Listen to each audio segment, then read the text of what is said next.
Welcome back students आज हम जो लर्न करने जा रहे हैं that is CSS text align text decoration and after that text transform. तो चलिए हम चलते हैं अपने अपनी viewversity.org पे और हम जाके अपना जो आज का कंटेंट है उसको फर्स्ट रीड करते हैं, देन हम उसका प्रैक्टिकल करते हैं।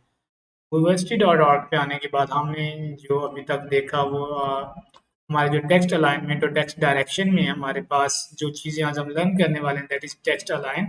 अब किस तरह से अपने टेक्स्ट को अलाइन करेंगे, आप अपने टेक्स्ट का जो लास्ट वैल्यू है उसको किस तरह से अलाइन करेंगे, उसकी डायरेक्शन कौन सी रखेंगे, उसकी वर्टिकल अलाइनमेंट और उसका यूनिकोड बाई डायरेक्शनल आप किस तरह से करेंगे। तो फर्स्ट ऑफ ऑल मैं आपको बताता चलूँ हमारा जो है दैट इज टेक्स्ट अलाइन आप देख चुके हैं हम किस तरह करते हैं। हम कोई भी हमारा कंटेंट है, इससे पिछले जितने भी हम लेक्चर्स ले चुके हैं उसमें हम डेली बेसिस पे टेक्स्ट अलाइन सेंटर करते आए हैं। तो आपके पास टेक्स्ट की जो वैल्यूज हैं वो बेसिकली तीन होती हैं, text align left, text align right and text align centre.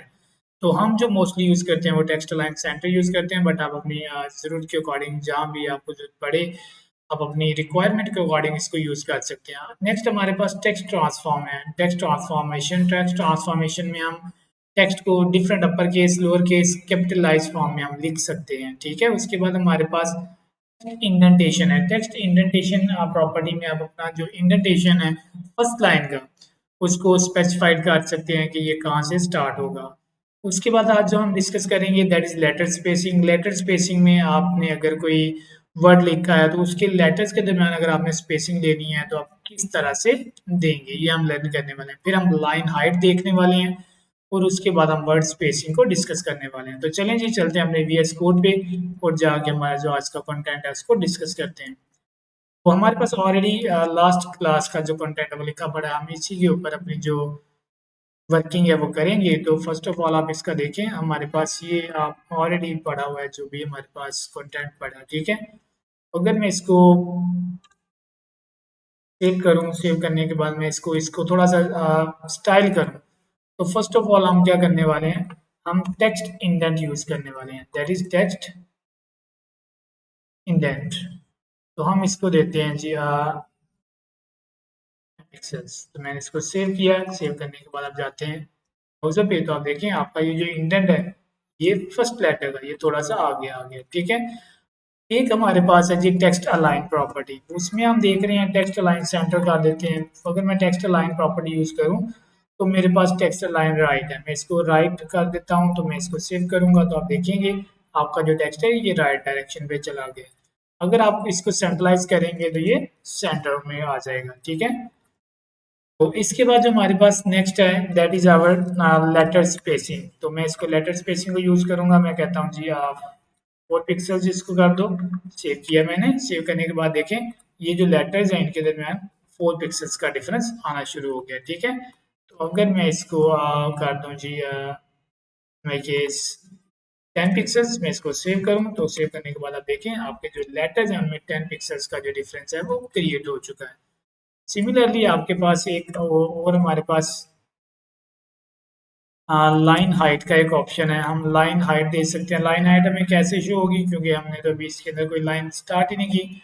तो इसके लिए पहले आपको HTML में जाना होगा और यहाँ पे आप एक और जो कंटेंट है वो क्रिएट करेंगे। फॉर एग्जांपल मैं यहाँ पे इसी को हेडिंग को कॉपी करता हूँ ताकि हमारी ये 2 लाइन्स क्रिएट हो जाएं। तो लेट्स सी, मैं इसको सेव किया, सेव करने के बाद ब्राउजर पे जाऊँगा तो ये हमारे पास एक मल्टीपल लाइन जो है वो शो हो गई है।